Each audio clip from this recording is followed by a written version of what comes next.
Welcome back, sinners, to the 4th episode of Saturday Night Sinema.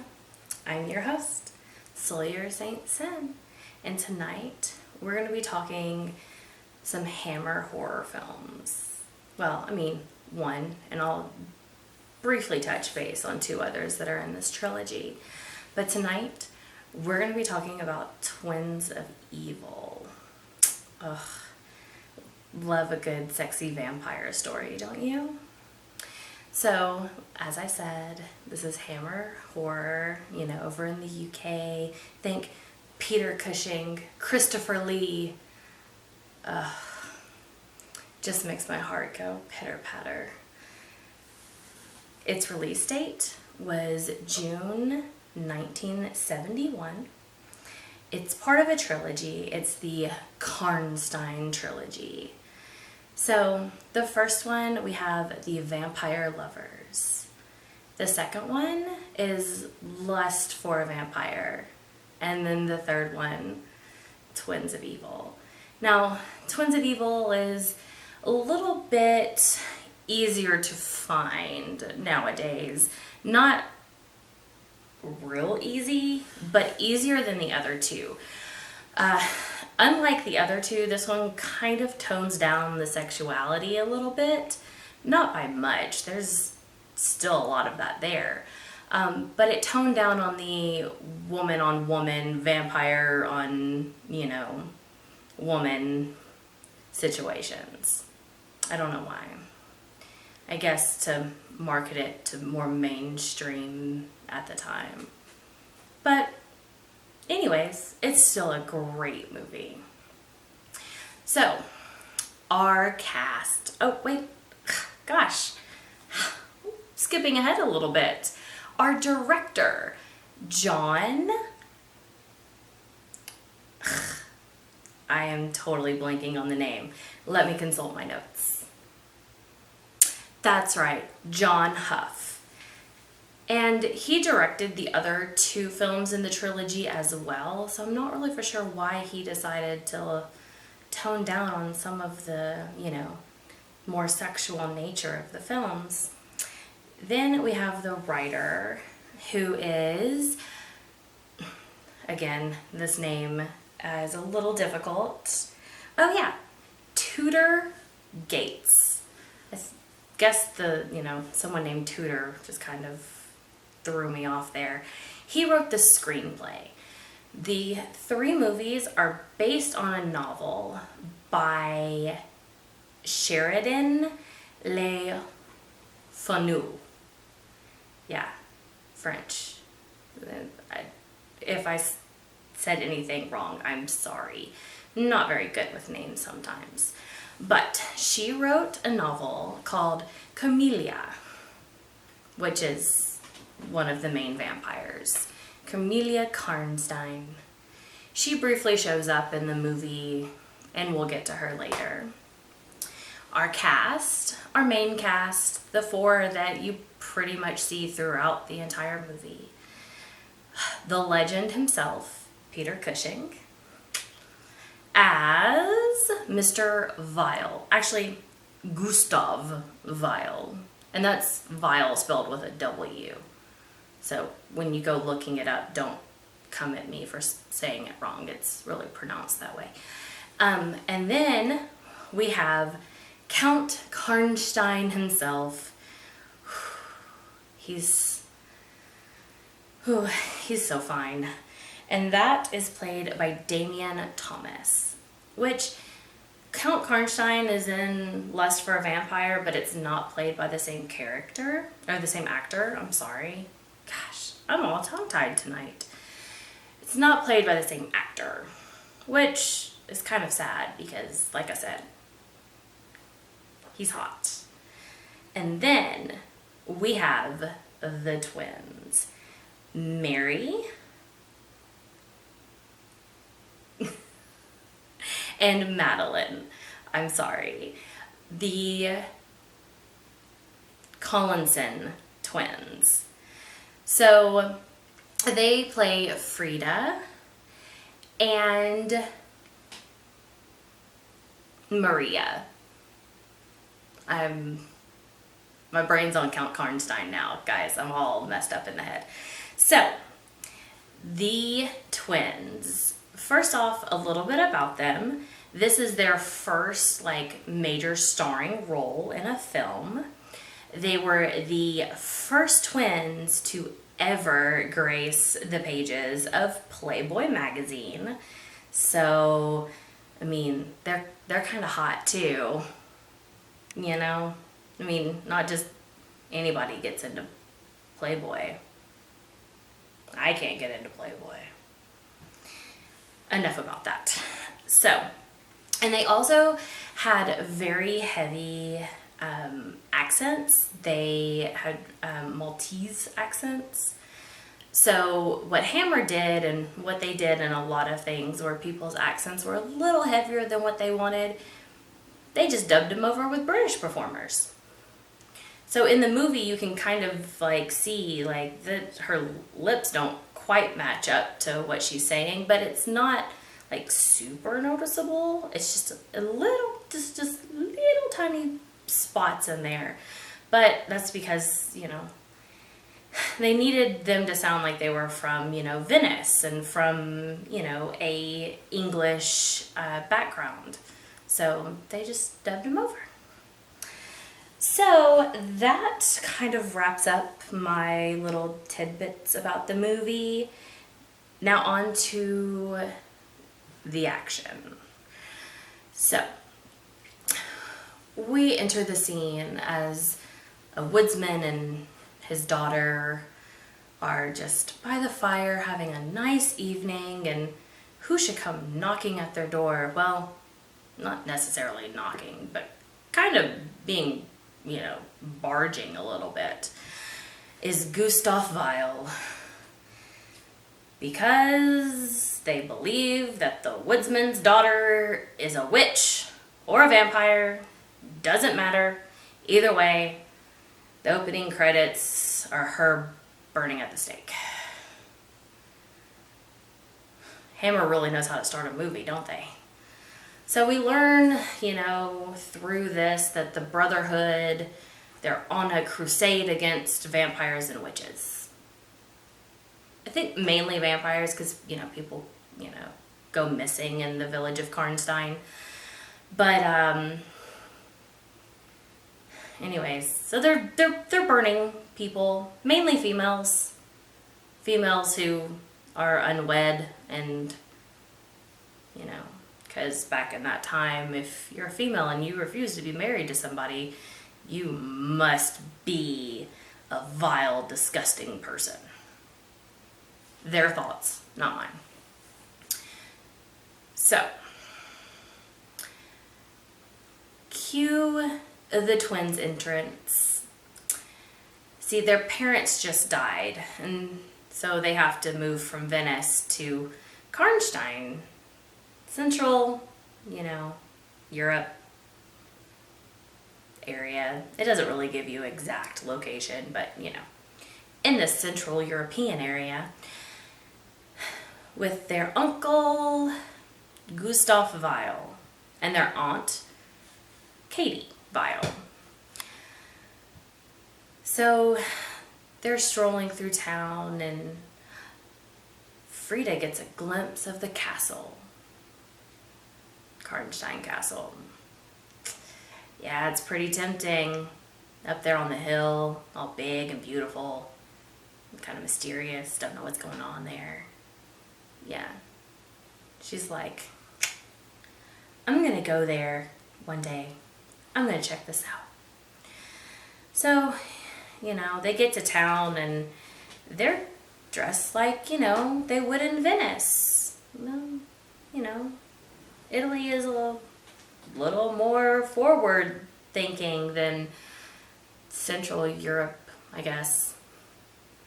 But they got their, you know, their cleavage all out. They're decked out in this beautiful, like, olive green motif with these gorgeous hats. And, y'all, the fashion in this, I just have to say, is if I could wear this every day and not, like, have people look at me like I had 5 heads, I would do it.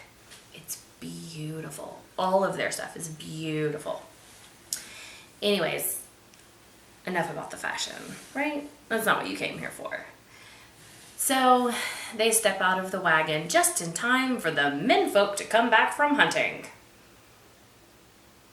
And they're swept into their house, and Mrs. Vile is like, I'm so happy to see you girls. Ooh, but you must change clothes before your uncle gets home. 'Cause none of that green around here. You need to be in black or gray or, something that's not so loud and not showing so much cleavage. But just as they're about to get up to the room, who should walk in? Gustav. Uncle Gustav. And he's not happy, he's throwing out all kinds of, negative things. Your parents are not even cold in the ground yet, and you're looking like hussies, pretty much, type, situation. And you can tell that Maria is kind of, frightened by him, but Frida doesn't give one flying fuck. She's like, dude, I'm gonna wear what I want, and I don't care. Like, she said, but we don't have any black. They were wearing black for 2 months when their, parents died. Last thing I want to do is wear some more, well, I can't say that. I wear black a lot. Like, a lot. So, we come to, the evening, and Frida's staring. She can see the castle from her window. And she's just longing for the day to not be around Uncle Gustav. I wouldn't want to be around Uncle Gustav. I mean, Peter Cushing, yes, he's amazing. But him and the Gustav character can take a hike. So, she's telling Maria that one day she's going to be out of here. She is not going to allow Uncle Gustav to, pin her down, make her miserable. She's got a wild streak in her that she needs to follow. So, we see the Brotherhood consulting about their next victim. I mean, possible witch, vampire. I don't like the Brotherhood very much in this movie. Anyways, so they're like, this Greta chick, she lives out in the woods and she refuses to take a man, and we hear that she's having relations with just anybody and everybody, right? So they get on their horses and they ride to Greta's. Oh, but wait.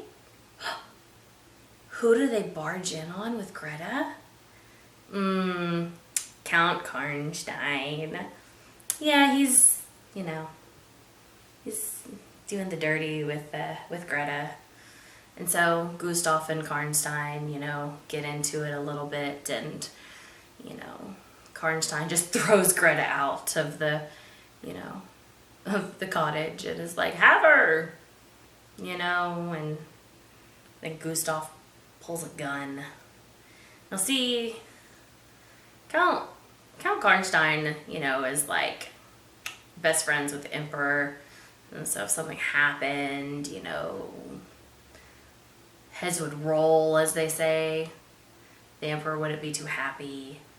So, of course, Gustav kind of, backs down. Because, I mean, if he kills Count Karnstein now, we wouldn't have a movie. So, Karnstein goes back up to his castle, and his little butler? No, I wouldn't call him butler. He's more of like manager. I don't know. He just tries to make him happy. So they're sitting at the dinner table with the night's entertainment, a sacrifice. Sacrifice. So I really don't think that these people were going to sacrifice this woman. They seemed more like, thespians and satanic hoods. Didn't seem like the real deal. And she was just some peasant girl that, they offered like some money to so that, she would do it. So, she didn't think they were going to do anything to her either. So, Karnstein gets annoyed with this, and he's like, just makes what he calls magicians leave because he's unamused. Which, come on. If you're not really going to sacrifice someone, why are you playing around like that? So, Karnstein gets mad, which it's really cute when he gets mad. Sorry guys, I'm gonna talk about him being cute through this whole thing. Because he is. That's it. He's gorgeous. He's so handsome. Where was I? Oh, yes. So he looks around at the paintings on the wall and says, my ancestors were, devil worshippers and into the dark arts and on and on and on. Well, he dismisses his little guy. I don't know exactly what to call him. He works for him. And Karnstein, I guess whatever, the satanic magician guys were doing before had some, stirred up some juju. So Karnstein drives this dagger right to the girl, who looks like she's laying on just like a slab of bricks, but maybe it's a tomb of some sort because like her blood runs down and onto one of his ancestors, Carmelia, that I said before. Yeah. Her blood brings her, peasant girl's blood brings her back to life. So now we get to the good stuff. Karnstein looks like he's seen a ghost, which, she's a vampire, so technically she's not a ghost, but she has been dead for some time. But, she takes him into this room area, and they're like, making out and stuff.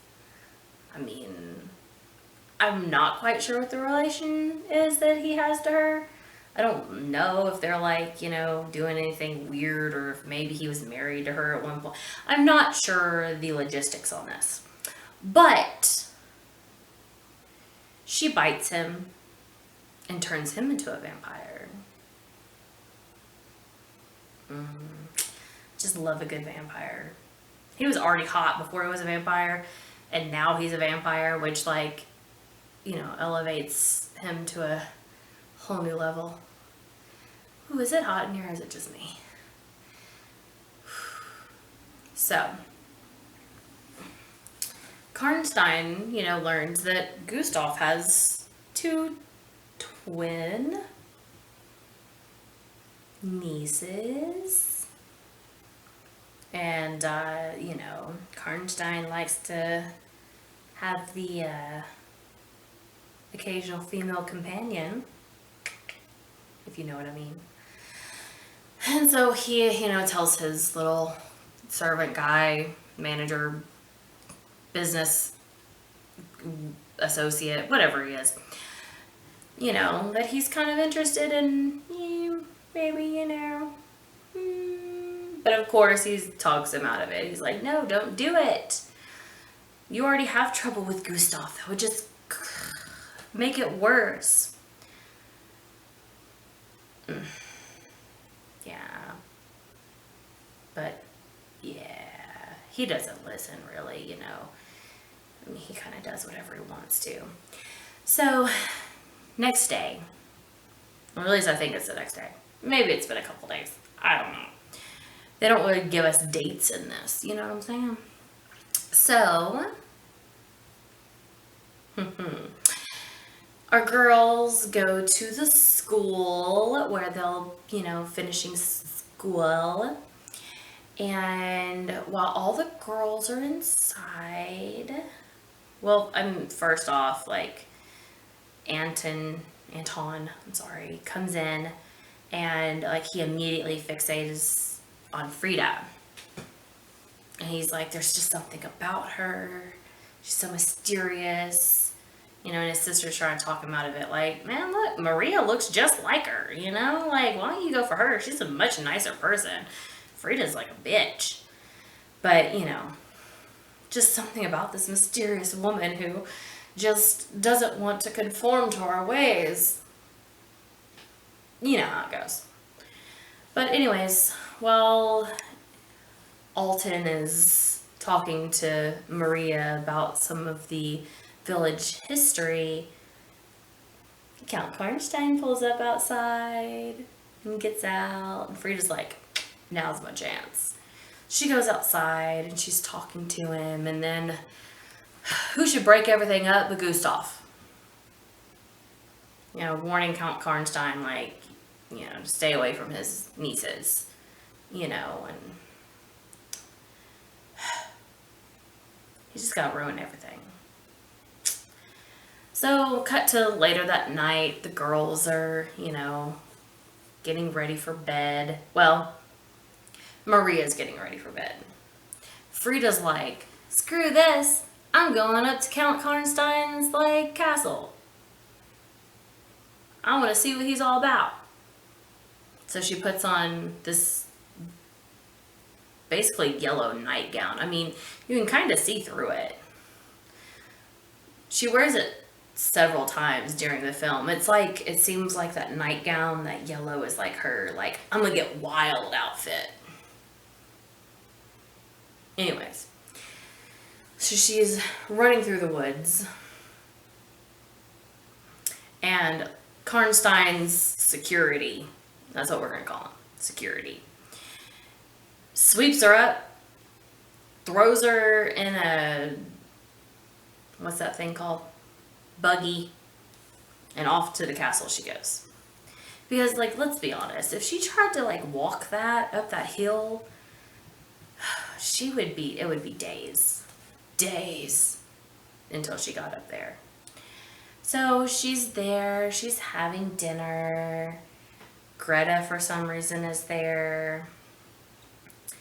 And Karnstein is talking all of his stuff about, playing and having a good time. And Greta gets mad because, now there's another woman and he's not paying much attention to me. He's just like, like holding her hand and whatever. Well, so Greta gets chained up. It's not going to look well for Greta at this point, huh? So Karnstein takes Frida to the same little area, that he got turned into a vampire. And this is when Frida sees that he has no reflection. Oh my gosh, the rumors are true. He is into the black arts. Well, and he says something about, like, those who are, like, of the devil or something, like, don't die from the vampire's bite. It's only the pure ones that do. So he bites her, turns her into a vampire as well, which she seems like all for it. I mean, she was scared there for a minute, but then she was like, all right, sweet. This is kind of the, itch that I've been wanting to scratch. And then she goes over and she, bites Greta. And bye, Greta. It was nice knowing you. Sorry.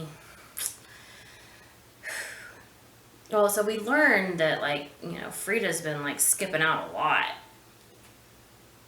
quite frequently, you know, in the night. Which, I mean, she's a vampire. She's got to. Hello. It's really the only time that she can, you know, hunt.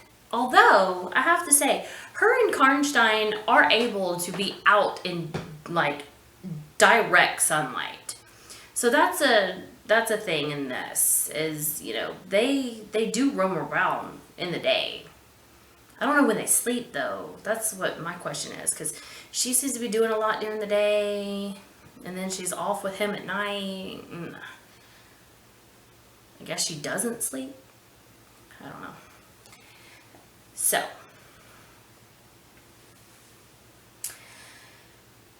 we learn that Maria has been taking the fall for Frida, and she's been pretending to be Frida. And then they're like, well, where's Maria? And she's like, I don't know. And she's been getting beat because she says that she doesn't know where Maria is.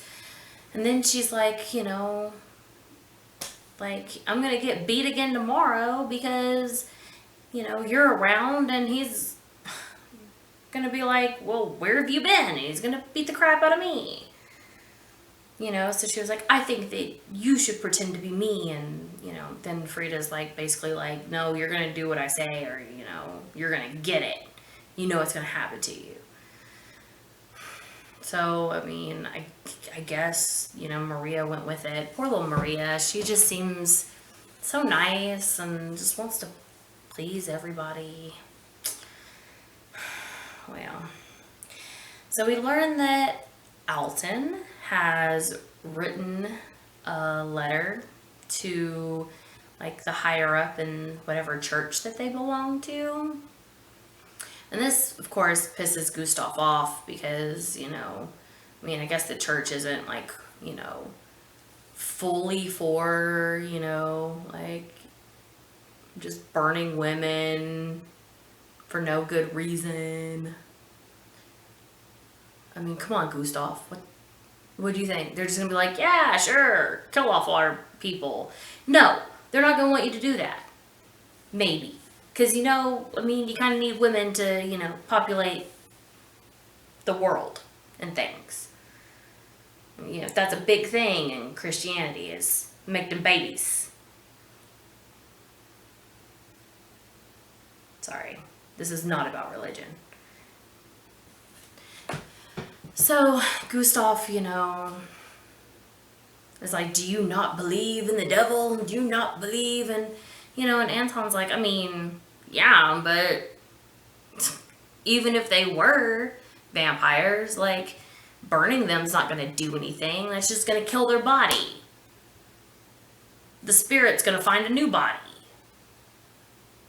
You got to stake them through the heart, or decapitation. So then Gustav's like, whatever, you know, and storms out. But he basically, you know, threatened Alton. Well, really threatened his sister. Really made it seem like, you know, Gustav was going to, you know, fire her up. So Alton sends his darling sister away to check on their aunt. Well, she doesn't make it to her aunt. One day during choir practice with the girls, Gustav busts in, and, you know, Alton's like, no, don't show them anything. Like, they need to keep their innocence, you know, this whole thing. But Gustav doesn't listen and pulls the sheet back, and it's Alton's sister, the school mistress. And all of the girls are horrified, except for Frida. Frida's laughing. Like, you can see the vampire marks on the teacher's, like, neck. And, like, Frida's just sitting back smiling about it. But we also have a victim in this cemetery who's a male. And, you know, lots of people are coming up missing. You know, the business associate of Count Karnstein's upset because the peasant girl's family is like, where's our daughter? And he doesn't know. And, you know, Count Karnstein's just like, offer them money. They're poor. Give them money. Shut them up. So, we'll get to the end here. We'll wrap this up. Frida's off in the night, going back up to the castle, when she comes across one of the Brotherhood. Yeah. We all know where this is going. Well, first off, they can't tell the twins apart. So he's like, Maria? Frida? Is that you? I can't tell. You know, and she comes up like all seductive, and he's like, your uncle is going to be very mad. But that doesn't stop him from trying to kiss her. If Gustav's going to be mad, don't do it. I mean, whatever. So she kills him. And the Brotherhood can hear his screams, so they come running to him, right? And there's Frida. She's got a little blood from her mouth. And she's like, no, we were attacked by a vampire. That's why there's blood. They tried to kiss me. And then Gustav, oh, sorry. Then Gustav like holds up the Holy Cross, and her fangs pop out, and she's hissing back like a cat and stay away. And so they, you know, drag her off, put her in jail.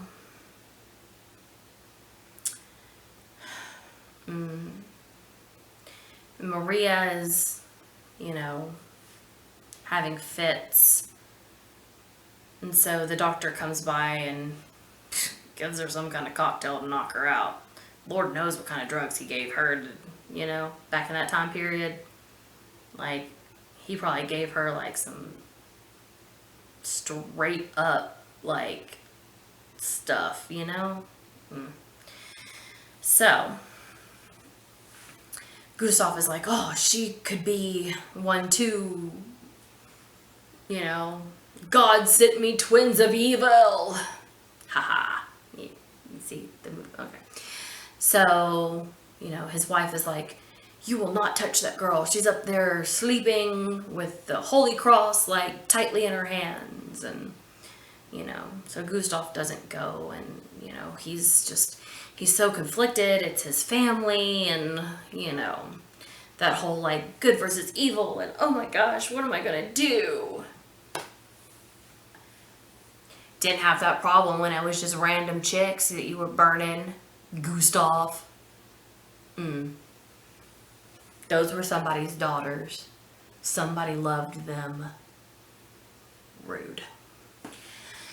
Anyways, so Count Karnstein like breaks into Gustav's house. Well, I mean, he's a vampire. He doesn't really need to break in. But he wasn't invited in. I thought that was a thing that vampires had to do too. They just breaking all the vampire rules in this. You know? He wasn't invited in, but he was able to get in. But the problem is, Maria's got that cross in her hand. He can't do anything while she's got the cross in her hand. So he waits for her to like start like, you know, twisting and turning and flipping and flopping, and she drops it. And his acquaintance, security, like, they scoop her up and out the door, and to the jail they go. So he hypnotizes the jailer, they take the keys, they swap out the twins, and they're off to the castle. Frida's just gonna let Maria take the blame for this. She's just gonna let her, like, fucking, you know, die. That's messed up. So, they're at the funeral pyre area again. They're gonna burn her again. Even, you know, but Alton, like, he goes and he realizes that, you know, they've been switched. And so he goes to Gustav and he's like, no, stop! Don't do it! It's not her! It's Maria! And so they hold up the, you know, Holy Cross to Maria, and she starts, like, praying. And they're like, maybe that's not her. So they let her down. And they're all gonna storm Karnstein's castle for the final battle. So they start barging into Karnstein's castle. Luckily, Karnstein's like, first off, he's like, let him come. We won't die by fire. And then his, security is like, no. Like stakes and, and so Karnstein's like, oh no! Damn it, that Alton! He told him. Just ruin everybody's fun.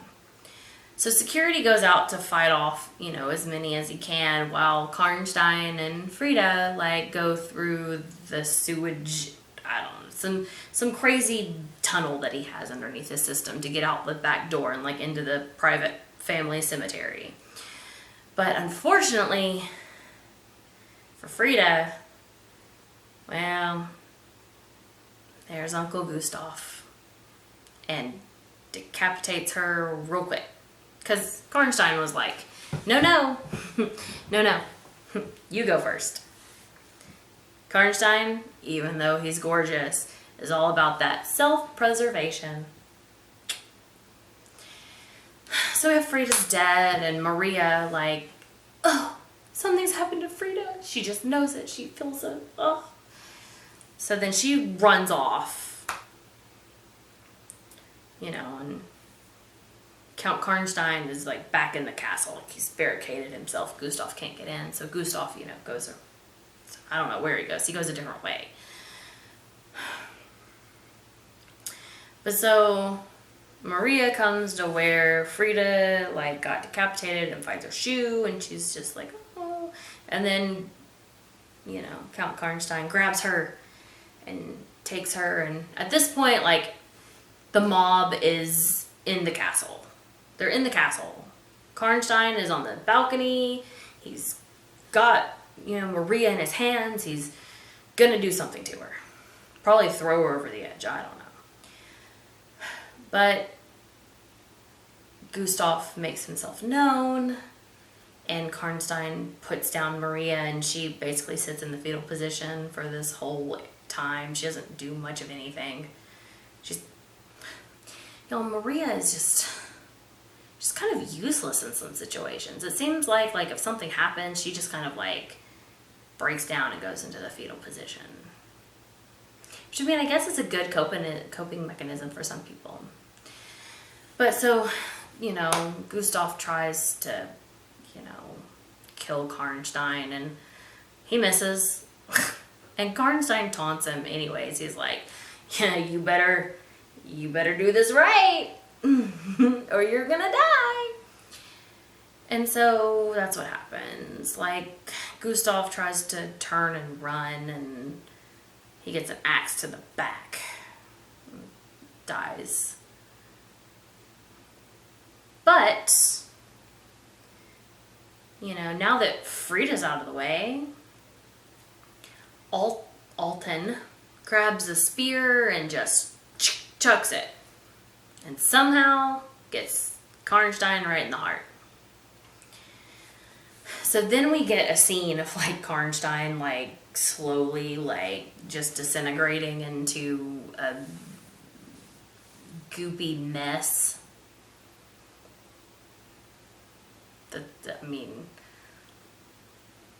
It's weird. He just starts basically melting like the Wicked Witch of the West from Wizard of Oz. It's kind of odd. But, Maria and Alton are locked in an embrace, and the movie ends. So, it's a good way to, end the Karnstein trilogy with, the bloodline of the Karnsteins, getting killed. But, I really like Count Karnstein. I didn't want to see him go. Anyways, so the movie is absolutely fantastic. It's very well done cinematically. The colors are beautiful. The costuming is just fantastic. As Hammer does sometimes, you know, if you are a fan of, you know, Hammer and you know some of their work, you'll know that they repurpose sets a lot. And so a lot of the places where this was shot was also shot with the Vampire Circus, which I haven't seen that, but that's a great name. Like, I'm down. Like, do we have like vampire clown situations, or is it just like vampires? Because I mean, I don't like, you know, clowns very much, but I think I could get down with, you know, a clown that's a vampire. The vampire overrules the clown situation. I can look past that, I think. Maybe. Ooh, ooh, do we have a bearded lady like vampire? I could get behind that too. But, anywho, it was very fun chilling with you on this episode. And, you know, stick around. We'll have some fun for you next week on episode 5. Bye, guys. Have a good night.